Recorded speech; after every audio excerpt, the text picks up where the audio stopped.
E eu quero falar hoje a respeito do novo ataque de Israel na Síria, ataque esse que ocorreu agora há pouco e que teria atingido as regiões sul e sudeste no entorno de Damasco. Especulações em relação à possibilidade de que a área do entorno do aeroporto internacional de Damasco e o próprio aeroporto internacional de Damasco, pelo menos em algumas das suas instalações de depósitos, tenham sido atingidos, mas isso a priori é algo que circula em alguns canais, mídias e até grandes jornais israelenses, mas que a mídia árabe, em especial a agência SANA, a agência síria, negam a priori. Então, nós precisamos observar mais um pouco para verificarmos efetivamente quais teriam sido os alvos atingidos. Segundo os relatos oficiais da agência de notícias árabe SANA, um soldado teria ficado ferido. Mas essa não é a questão primordial que eu quero tratar. Nós estamos absorvendo informações gradativamente de pontos de manifestações políticas, do que seriam insatisfações na cena econômica, questões étnicas, questões religiosas, que estão recrudescendo no território da República Árabe Síria. Na região drusa, ali próxima das colinas do Golã, ao sul de Damasco, manifestações que tangenciam a questão de um eventual secessionismo, se não objetivo principal dessas manifestações. Os drusos que costumam ser bastante discretos quanto às suas manifestações contra o governo e que desta feita tomam as ruas. Funcionalismo público também bastante queixoso em função de uma série de situações relativas à perda de poder aquisitivo.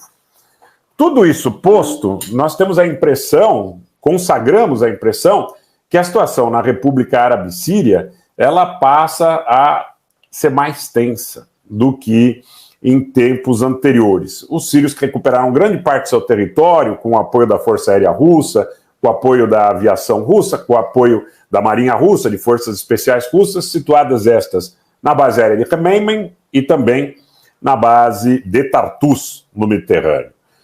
Em todos os casos, eu quero dizer para vocês que nós estamos observando também uma movimentação dos Estados Unidos. No Iraque, como eu disse, há um rumor de que os Estados Unidos tenham assumido algumas posições na direção do próprio aeroporto internacional de Bagdá, e o grande ponto, a grande pressão, a grande panela de pressão, para mim particularmente, está além da questão de Al-Tanf, está além da questão de Alomar ou do posto da Phillips Conoco, ou mesmo da fronteira ali a nordeste, onde os Estados Unidos, em Shaddad, tem uma posição próxima à fronteira da Turquia. O grande ponto de tensão, ao meu ver, e que precisa de uma observação muito clara, é aquela passagem entre Caim, no Iraque, e Abu Kamal. São 3 postos de fronteiras entre o Iraque e a Síria. 2 deles estão controlados pelos Estados Unidos. Um mais ao norte, um mais ao sul. Esse é ao sul, próximo de Al-Tanf, próximo da Jordânia, e mais ao norte, ali próximo da região que os curdos têm uma presença expressiva ali com as YPG, com os SDF, as Forças Democráticas Sírias, e estão bastante presentes ali também tropas dos Estados Unidos. Então, duas fronteiras entre o Iraque e a Síria estão dominadas pelos Estados Unidos. Resta uma fronteira, que é esse posto de fronteira entre Abu Kamal e Caim, que está controlado pelas forças sírias, com apoio de grupos pró-iranianos, esses que estão dos 2 lados da fronteira, tanto no Iraque como na Síria, e há uma grande possibilidade que nós tenhamos algum tipo de recrudescimento em relação à tentativa de tomar esse posto das mãos dos sírios e, naturalmente, seus aliados iranianos, transferindo para os Estados Unidos ou para seus aliados. Nesse caso, nós podemos ter um conflito de proporções regionais muito importante.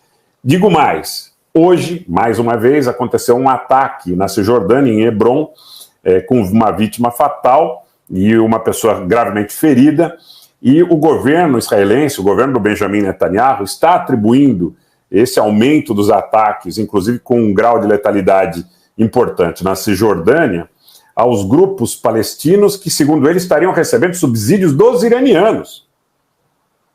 Então, a perspectiva e a expectativa... Boa noite, Asamari Solange, boa noite, Giovanni Diedrich, sejam muito bem-vindos a mais uma transmissão na segunda-feira, 21 de agosto. Boa noite, Paulo Gatti, grande abraço para você. Obrigado pelas palavras sempre gentis da sua parte em relação ao nosso trabalho.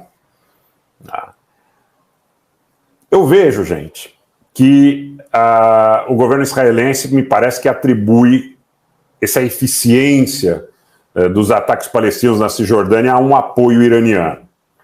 E há uma expectativa de que possam haver ataques contra dirigentes do Hezbollah ou do próprio Hamas como formas de represália. Tá? Então, eu quero dizer a todos vocês que a primeira informação que chegou, inclusive eu cheguei a postar essa informação no meu Twitter, de que a área do Aeroporto Internacional de Damasco e a área de Al-Qispa, que fica, que tem centros de pesquisa, centros de produção industrial e também sedes da 4ª Divisão do Exército da República Árabe Síria, tenham sido atingidos. A informação a posteriori dá conta, boa noite, Alexandra Bastos, seja sempre bem-vinda, a informação posterior dá conta de um ataque menos destrutivo. Mas essa é a informação da mídia síria, tá? Essa é a informação da mídia síria. Eu estou vendo, bastante acautelado em relação a esse cenário, a possibilidade de que o conflito, que para mim já tem uma segunda base, não é? Ainda que as peças não sejam idênticas, mas já há um segundo conflito global na República Árabe Síria, além desse que se desenvolve em território ucraniano, que ele possa se tornar muito sério e com potencial para grande destruição, inclusive dentro do âmbito do conflito israelo-iraniano, dentro do conflito entre interesses iranianos e interesses turcos, entre interesses sírios e interesses turcos, na medida em que os sírios são muito próximos dos iranianos, eu diria árabes de um modo geral, na medida em que se busque quebrar a presença ou a autoridade do governo sírio nesse lado da fronteira em Abu Kamal. E os movimentos que os Estados Unidos estão fazendo no Iraque, eu fiz aqui uma cobertura a respeito de uma pretensa, ainda não confirmada, tomada de postos-chave no aeroporto de Bagdá por tropas especiais dos Estados Unidos, mas é nítido que os Estados Unidos estão fazendo um movimento dentro do Iraque em direção à fronteira síria que não é usual. Eles estão fazendo um movimento diferente ali. Tá? Isso vem junto de uma série de outras situações, como, por exemplo, deslocamentos de ativos da Força Aérea, deslocamentos da Marinha em direção ao Golfo Pérsico, isso sempre falando a respeito das ações dos Estados Unidos. Nesse sentido e nesse contexto, me parece, gente, que nós estamos vivendo uma dinâmica onde a perspectiva de que a partir desse posto fronteiriço, e aí eu quero que vocês tomem nota para que nós possamos, com o passar do tempo, avaliar a validade dessa perspectiva, dessa expectativa. O posto de Caim com Abu Kamal, o único posto no qual existe o controle por parte do governo sírio. Então, só através desse caminho, os iranianos conseguem chegar ao Mediterrâneo. Então, o pessoal já está falando no chat em rotas da seda. Então, é muito claro que os iranianos eles só conseguem chegar até o Mediterrâneo, ao porto de Beirute ou aos próprios portos sírios no Mediterrâneo, por via terrestre, utilizando esta rota. E se nós quisermos impedir os iranianos de acessarem por via terrestre o Mediterrâneo, nós teríamos que inutilizar esse caminho. Para inutilizar esse caminho, os grupos pró-iranianos, o governo sírio, o próprio governo iraniano, o próprio Hezbollah, dizem que seria a fagulha necessária para que nós tivéssemos um conflito global de grandes proporções. Então vejam vocês, eu acho que é importante que nós sejamos o mais didáticos possíveis nesta avaliação e nessa situação aonde nós estamos mostrando aonde as coisas, pelo menos a nível lógico, podem acontecer.